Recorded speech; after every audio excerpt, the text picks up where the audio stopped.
Ashok goes to his manager and asks for promotion. Manager, I want to go to the next level. What do I do? Manager just says, Ashok, you should go read what's the job description of the next role you're applying for. Ashok says, okay, sir, I will do it. 1 year passes by. Ashok comes back again in the second year for another performance review. Manager, what do I do to get to the next role? Manager says the same thing. Go read the job description of the next role you would like to get promoted to.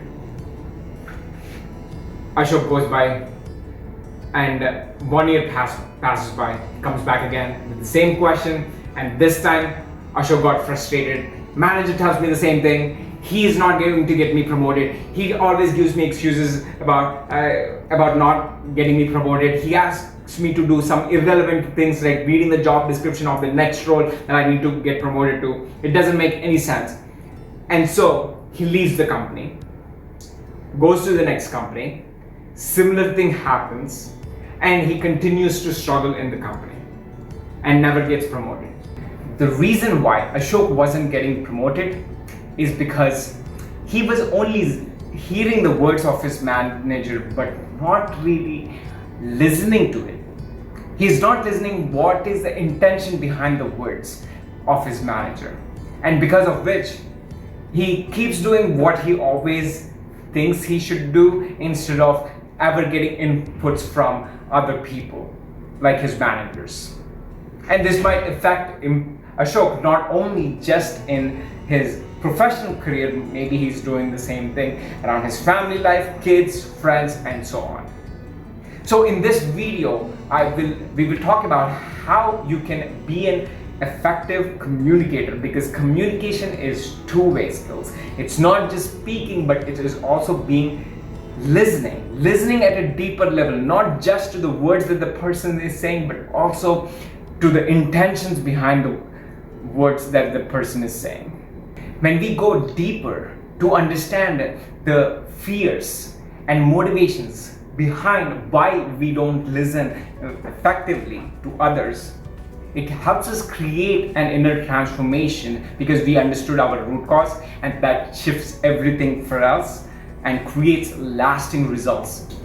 The first level reason why people don't listen to others is because they believe they already know the answer. There is an inner voice that is always happening inside our heads when someone else is speaking. In case of Ashok, the manager said, go read the job description. Ashok's inner voice is like, nah, the manager is not trying to promote me. He has no interest in promoting me. He's saying something so that he doesn't have to promote me. He really wants me to stay where I am, just put my head down and do what he asks me to do. He's insecure. All these are the voices going inside of Ashok's head. And as long as these voices are running, there is no way whatever the manager says, it wouldn't sink into Ashok's head. So the way to overcome it is by coming from a place of curiosity instead. I would like to know, what do you mean by reading the job description? What can I get out of reading the job description? And if that is the only thing the manager is asking him to do, just go read the job description and ask for the next steps. Or you can ask curious questions like, what makes you want to, what will I get out of the job description?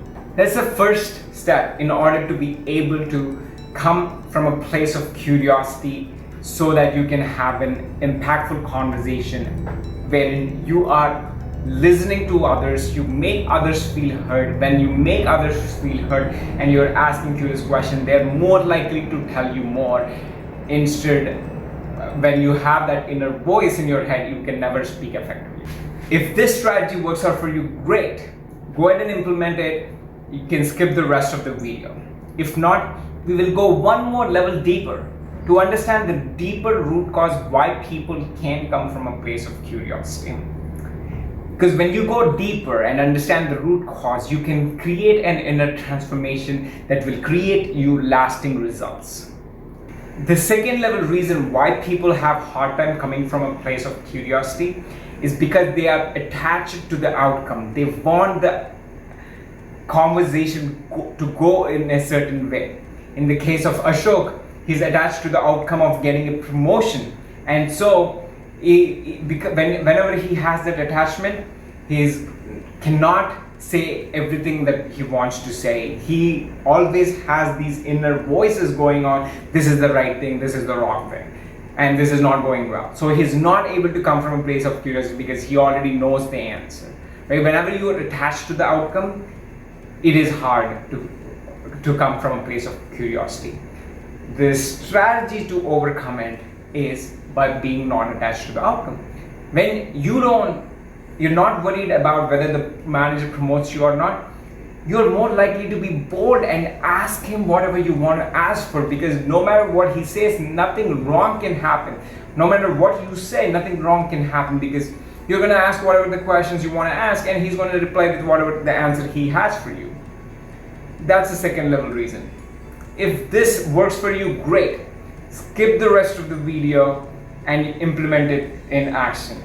If not, we will go one last level deeper. The reason why people are attached to a certain kind of an outcome is because of the judgment that certain way is the right way and another way is the wrong way. As long as you have that judgment, you want to control things and you want things to happen in a certain way. Instead, if you are judgment free, which means in this particular case, whether you get a promotion or not, it is an opportunity. If you get a promotion, great, enjoy that extra salary. If you don't get a promotion, look into what's going on, and maybe the opportunity is that this is not the right place for you. The opportunity is that there's a better job waiting for you with a better pay and better recognition for the work you're doing. Maybe the opportunity is room for personal growth. In summary, we went many levels deep to understand why we don't listen, because of all the inner dialogues and the beliefs, the judgment, the attachment to outcome that we have. We also explored different ways you can overcome some of these blocks that we experience. Whatever the level you resonate with is the perfect level to you. In fact, when I work with my clients, I take them through these different steps over several number of months, and when they get to the root cause of the blocks that they're experiencing, that is causing them the challenge with connecting with others and being able to listen at a deeper level, when that root cause is identified, everything else shifts. And that's the power of inner game of communication. When that shift happens, it not only impacts how well you listen to others and how well you connect to others, it shows up in all areas of your life, whether it is in your career, your relationships with your spouse, girlfriend, boyfriend, your kids, friends, which ultimately leads to a greater personal fulfillment. Thank you for watching. Please leave in the comments below what level most resonated for you. Looking forward to hearing from you. Thank you.